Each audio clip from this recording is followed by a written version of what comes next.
Did you throw me about 2 bottles of water down?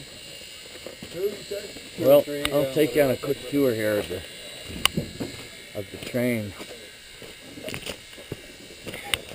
Let's go up to the engine. I'll show you around a little bit.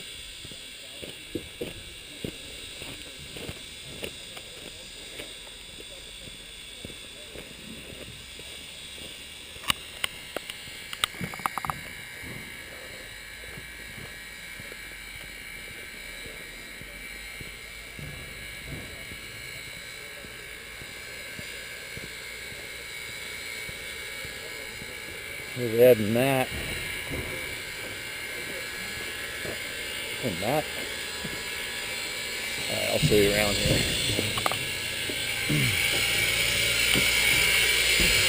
Okay, there's some coal and water tender, of course. Here's the engineer's seat. This big bar here is called the Johnson bar. It's forward and reverse, and also adjusts how much steam goes into the cylinder on each stroke. You can cut it off a little and get better performance and economy. This is the throttle. This can pull out and actually allows steam to come out of the boiler and into the cylinder. Here's a brake for the engine. This is called the automatic brake. This is the train brake for the rest of the cars. As a fireman, you sit over here in this seat and look out the front of this side, left side of the train. Open the fire doors here, this handle, or on the floor with this foot pedal. That automates the process while you're shoveling coal in with one of these guys. You scoop it up from down here, and turn around, step on the pedal, and scoop it in.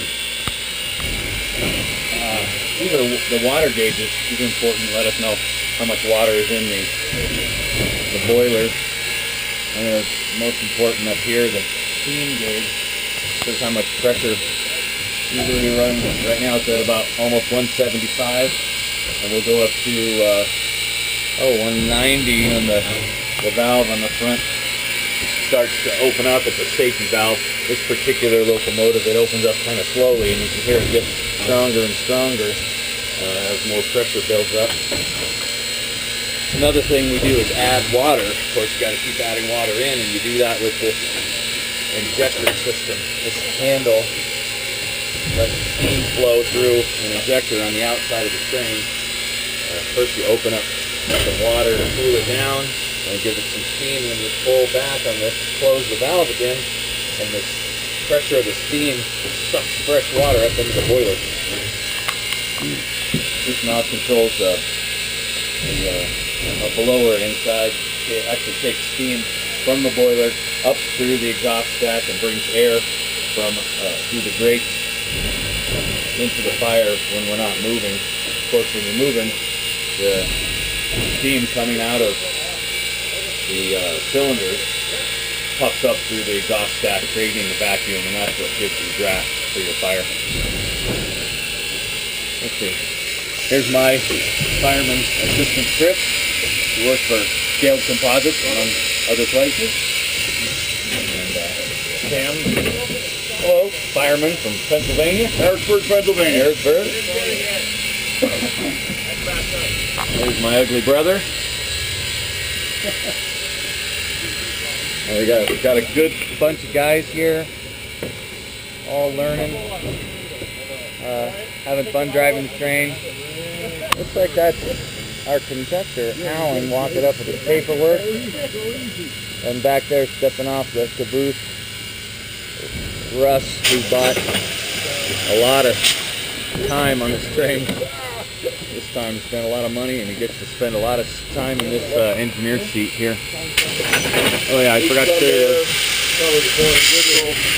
It's for the whistle up here, and there's gauges for the brake pressure up in front there. And a lot of other stuff, of course.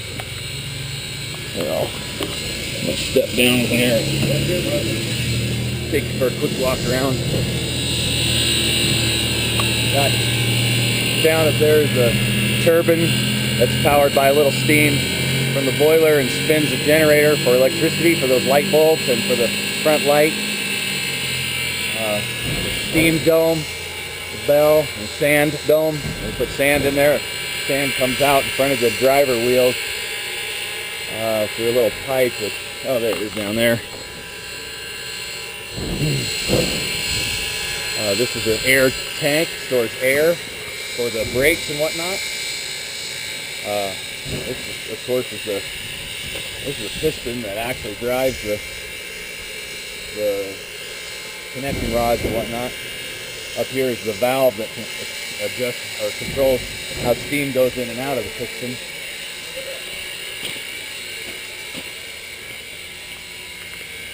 You can see the light on, of course, on bright. The other side here, same arrangement, of course, with piston and whatnot. Got oil cups to fill these with oil. Keep it lubricated. We'll probably stop and oil it on the way over. We stop to change screws every so often, of course. There's the whistle itself.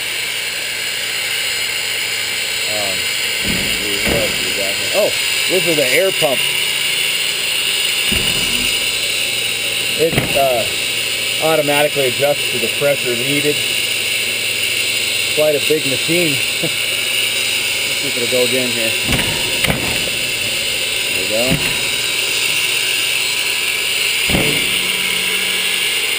Let's see.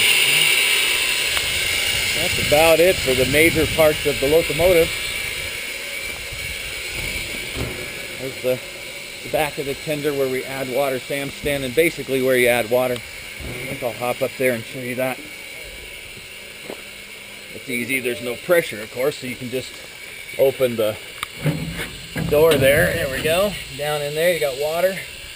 We add that from a water tank or a underground cistern that's gravity fed with a big spout or spigot, I guess you might call it.